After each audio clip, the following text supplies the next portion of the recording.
This was the most explosive championship match since the start of the forging competition. The supreme artifact, forged from nightmare springs, acted up as soon as it was handled, with springs popping out chaotically. A top-notch battle axe, crafted from high-grade 5160 spring steel, was split in two by the judges before even being fully utilized. What's more outrageous is someone picked up a welding gun only to realize they had no clue how to weld.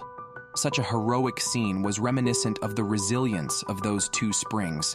The nightmare began with the show's organizers pulling out over 2,000 high-carbon small springs, challenging 4 contestants to showcase their skills by forging blades ranging from 25 to 32 centimeters in length, with a total length not exceeding 55 centimeters, featuring a distinctive heart-piercing knife. Given such bizarre materials and demanding requirements, the competition was indeed rare. The 3-hour forging time remained unchanged. Although it was a small spring forging challenge, the show did not specify any particular forging techniques. Alex and Mike each chose a metal can, planning to pack the springs whole and seal the bottom with steel powder for a big iron can project. Proper welding and fusion would put Alex far ahead. Bill deeply loved the 5160 spring steel. After heating it, he straightened it immediately, planning to bundle several together with a piece of mild steel for a triple-layer forge. This move was indeed slick. Andrew not only prepared isolation fluid for removing the can, but also straightened and cut the springs into small pieces before canning. This allowed the steel powder to better fill the gaps between the springs. A clear strategy. However, picking up the welding gun reminded him of his lack of welding skills. It seems he was just fooling around. Now Andrew had to find another way. Meanwhile, Mike smoothly straightened the high-carbon spring by hand, impressing Jay Nielsen with his fluid technique. After filling the can, Mike completed the welding, starkly contrasting with Andrew's clumsy handling of the welding gun. After heating the can, although it burst open, Alex seemed unfazed.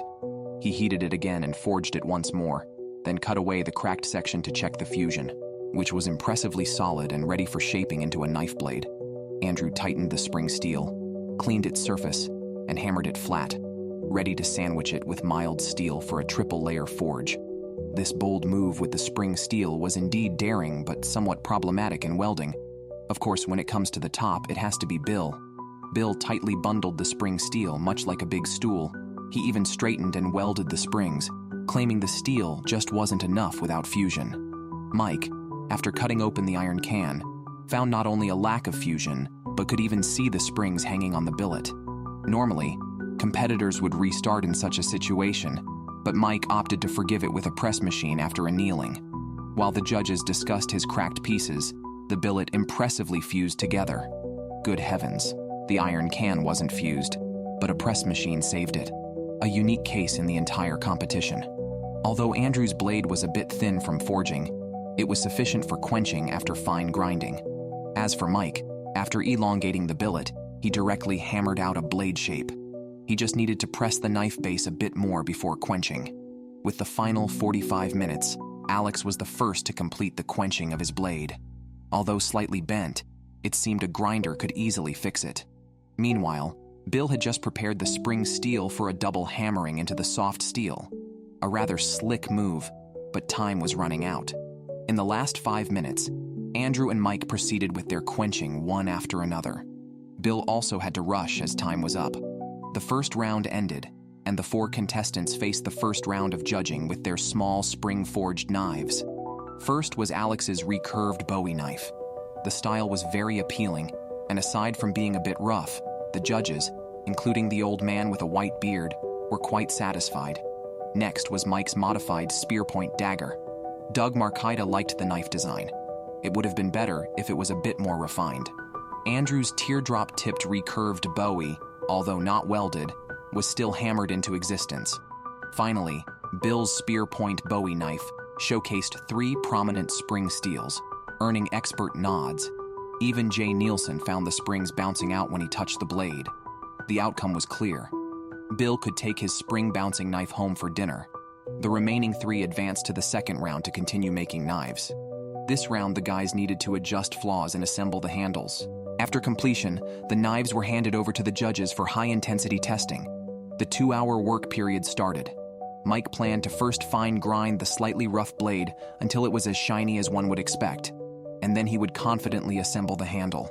Alex, after picking out handle materials, continued to grind the blade with an angle grinder, especially since the old can's surface still had a lot of soft steel. Meanwhile, Andrew, after making a guard, prepared to reinforce his slender knife base with welding, which went much smoother this time, showing he had learned a skill. In the last hour, Andrew slightly polished the blade base and completed the assembly of fittings.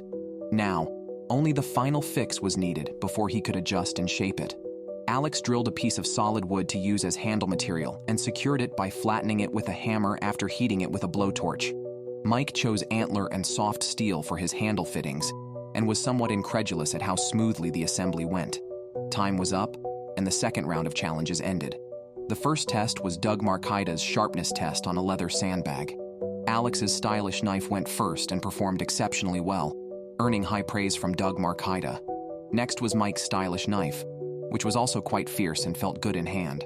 Lastly was Andrew's Bowie knife, which was powerful, though the handle was slightly small. The second test was Jay Nielsen's strength test on an oil drum. Alex's blade remained intact, and Mike's knife had no issues.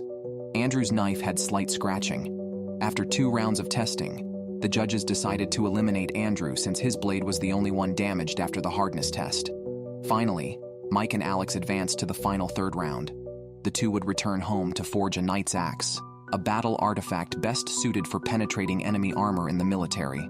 This axe, slightly heavy with a crescent blade, allows cavalry to deliver more effective overhead strikes. During the medieval warfare period, it was noted as a lethal weapon. The forging requirement stated the axe must have a full steel structure, with a flanged round head, a guard, and a belt hook on the handle. The two had 5 days to complete the challenge at home. Afterwards, it was returned to the judges for the final test. The winner would be the champion of this competition. Alex chose a large, rough steel for forging the axe blade at home. Despite using the traditional combination of a hand hammer and a coal furnace, his forging speed was unaffected. The first day's progress was quite good.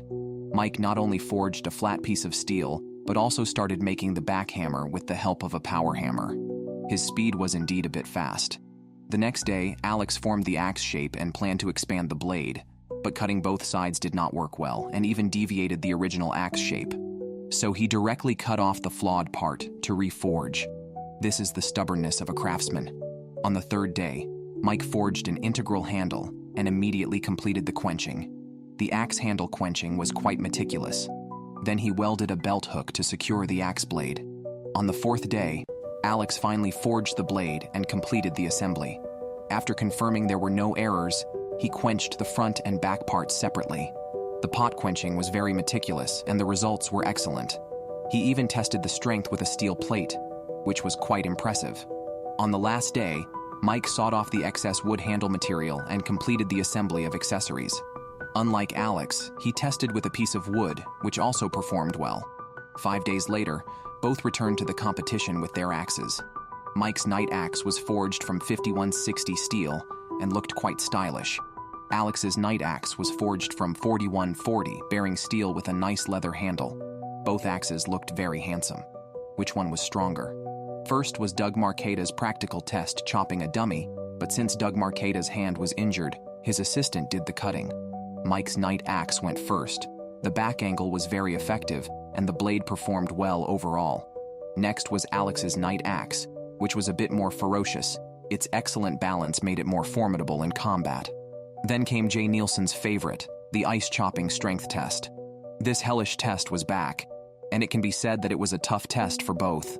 It's not without reason that it's Jay Nielsen's favorite. If Alex's knight axe withstands the test, he will directly win the championship. The blade structure had no issues.